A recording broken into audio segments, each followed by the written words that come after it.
સુરતના ધારાસભ્ય હર્ષ સંઘવી અને પ્રફુલ પાનસેરિયાને ફરી ગુજરાત સરકારમાં રિપીટ કરાતા તેમના સમર્થકો દ્વારા સુરતમાં ફટાકડા ફોડી મીઠાઈઓની વહેંચણી કરી ઉજવણી કરાઈ હતી।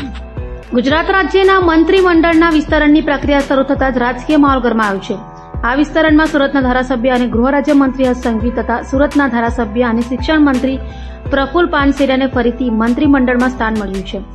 સંગઠન તરફથી ફોન આવતાની સાથે સુરતમાં હર્ષ સંઘવી અને પ્રફુલ પાનસેરિયાના સમર્થકોમાં ખુશીની લહેર છવાઈ ગઈ હતી। સુરતમાં સમર્થકોએ ફટાકડા ફોડી એકબાજીને મીઠાઈ ખવડાવી ઉજવણી કરી હતી।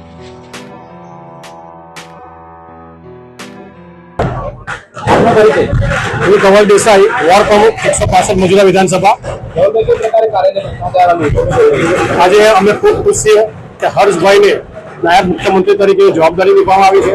હર્ષભાઈ જ્યારે ગુજરાતના યુવા મોરચામાં મહામંત્રી હતા ત્યારથી તેમની કામગીરી જોઈ છે। ધારાસભ્ય બન્યા પછી સુરતથી શરૂઆત કરીએ તો હર્ષભાઈ કોરોનામાં જે કામગીરી કરી બતાવી, નાના માણસ હોય કે મોટો માણસ કોઈ પણ ધર્મનો હોય, હર્ષભાઈએ એમને કોરોના સેન્ટરમાં રાખીને એમને સારા કરી હતી, જેની નોંધ દિલ્હી સુધી લેવામાં આવી।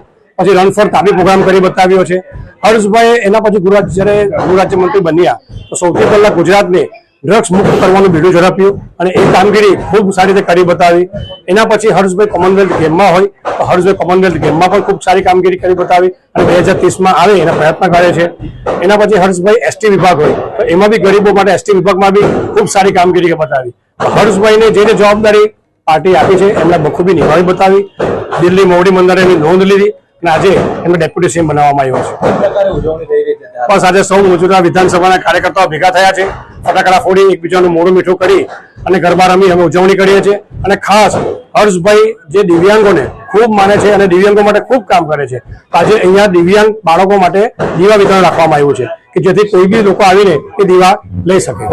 ભાવેશ ડોબરિયા।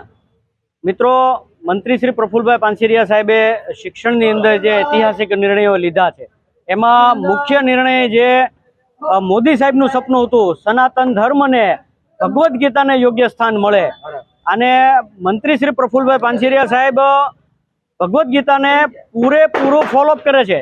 સાહેબ એમને તમામ શ્લોક કોઈ પણ વ્યાખ્યાનની અંદર જે સ્થિતિ હોય એ પ્રમાણે એમના ટોટલ શ્લોક એમને મોડે છે। ભગવદ્ ગીતાને એમણે ધોરણ 9 થી ધોરણ 12માં પ્રથમ સ્ટેજની અંદર લાગુ કરી દીધી છે અને આ પ્રથમ એવો કિસ્સો છે આખા દેશની અંદર કે જે ભગવદ્ ગીતાને અભ્યાસક્રમની અંદર લીગલી લાગુ કરવામાં આવ્યું। આજે કાર્યાલય પર કેવો માહોલ છે? આજે કાર્યાલયમાં કાર્યકર્તાઓનો પૂરેપૂરો જોશ હાઈ છે અને કાર્યકર્તાઓ ખૂબ ઉત્સાહી અને ઉત્સાહના માહોલની અંદર દિવાળીના 5 દિવસ પહેલા દિવાળી આવી ગઈ હોય એવો માહોલનું અહીંયા સર્જન થયું છે।